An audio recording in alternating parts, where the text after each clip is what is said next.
एक आदमी जिस पर मर्डर का आरोप लगे, जो जेल भी गए, वही आदमी कुछ सालों के बाद भारत का सबसे ताकतवर गृह मंत्री बन गया। 9 नवंबर 2005 गुजरात की एक हाईवे रोड पर एक इनकाउंटर और एक ऐसा नाम जो आगे चलकर भारत का राजनीति का दिशा बदलने वाला था। साबुद्दीन शेख मारा जाता है सरकारी रिकॉर्ड में आतंकवादी, लेकिन कुछ साल बाद यही केस बन जाता है इंडियन पॉलिटिक्स का सबसे बड़ा कंट्रोवर्सी चैप्टर। और इसी कहानी के बीच आता है एक नाम जो कि आगे चल के आपको बहुत सुनने को मिलने वाला है, जिसका नाम था अमित शाह। वो आदमी जिसे एनकाउंटर स्पेशलिस्ट कहा गया और आज देश का सबसे ताकतवर गृह मंत्री कैसे बन गया। लेकिन सवाल ये है कि ये सफर हुआ कैसे, जेल की सलाखों से सत्ता तक की शिखर तक कैसे पहुंचा।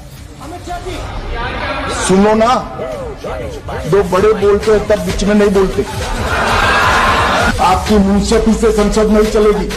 मेरे यहाँ बोलने का क्रम मैं तय करूंगा, इस तरह से नहीं चलेगी संसद। भगवान करे मैं गलत पड़ जाऊं, कांग्रेस के कार्यकर्ता इनका इंसाफ मांगेंगे एक दिन।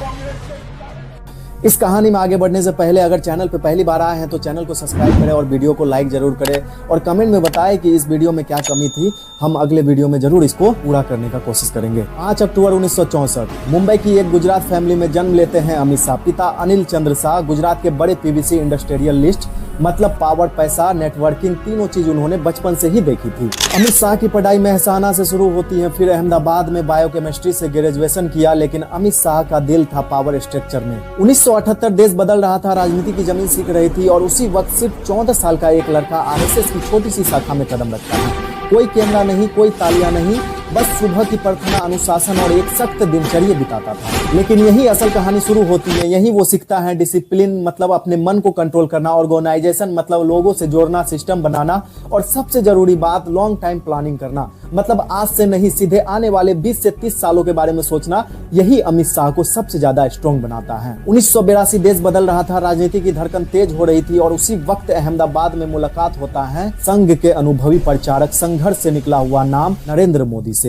एक तरफ था संघर्ष से निकला हुआ नाम नरेंद्र मोदी और वहीं दूसरी तरफ तेज दिमाग, शांत लेकिन बेहद तेज नजर रखने वाले युवा अमित शाह। ये कोई इत्तेफाक नहीं था, ये राजनीति का गणित था, क्योंकि दोनों की सोच अलग दिखती थी लेकिन दिशा एक ही था। मोदी जो सोचते थे बड़े कैनवास पर सिस्टम को बनाना जानते थे, जो भविष्य को अपने आंखों से देखते थे, और शाह जो जमीन पर खेलना जानते थे, नंबर को पहचानते थे, गांव-गांव शहर जाकर समीकरणों को पढ़ते थे। यहीं से एक खामोशी साझेदारी की शुरुआत होती है। ना कोई ऐलान, ना कोई पोस्टर, बस एक समझ, एक प्लान लॉन्ग टाइम का। धीरे धीरे दोनों की भूमिका साफ होने लगती है। मोदी चेहरा बन जाते हैं, शाह मशीन बन जाते हैं। जहां मोदी भाषण से लहर पैदा करती है, वहीं शाह संगठन से चुनाव जीतते हैं।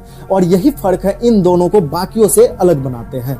क्योंकि भारतीय राजनीति में ज्यादातर नेता या तो सोचते हैं या सिर्फ जीतते हैं, लेकिन ये जोड़ी दोनों काम एक साथ करती है। 90 के दशक आते आते ये दो जोड़ी गुजरात का राजनीति का रीढ़ का हड्डी बन जाता है। और फिर आया वो दौर जब गुजरात सिर्फ एक राज नहीं रह गया था, बल्कि एक मॉडल बन गया था, विकास मॉडल, मैनेजमेंट का मॉडल, सबसे ज्यादा पॉलिटिक्स कंट्रोल का मॉडल। यहीं से वो रास्ता बन जाता है जो दिल्ली तक जाता है। और यही वो वजह है जब आज भी भारत की राजनीति की बात होती है तो एक नाम नहीं बल्कि दो नाम साथ लिया जाता है। 2001 में गुजरात एक बार फिर से इतिहास का सबसे दर्दनाक मोड़ पर था। 20,000 से ज्यादा मौतें हो चुकी थी, शहर तबाह हो चुका था, सिस्टम हिल चुका था और इसी उथल पुथल के बीच राजनीति भी करवट लेना शुरू कर देती है। हालात ऐसी बन जाती हैं कि मुख्यमंत्री केशुभाई पटेल को भी इस्तीफा देना पड़ जाता है।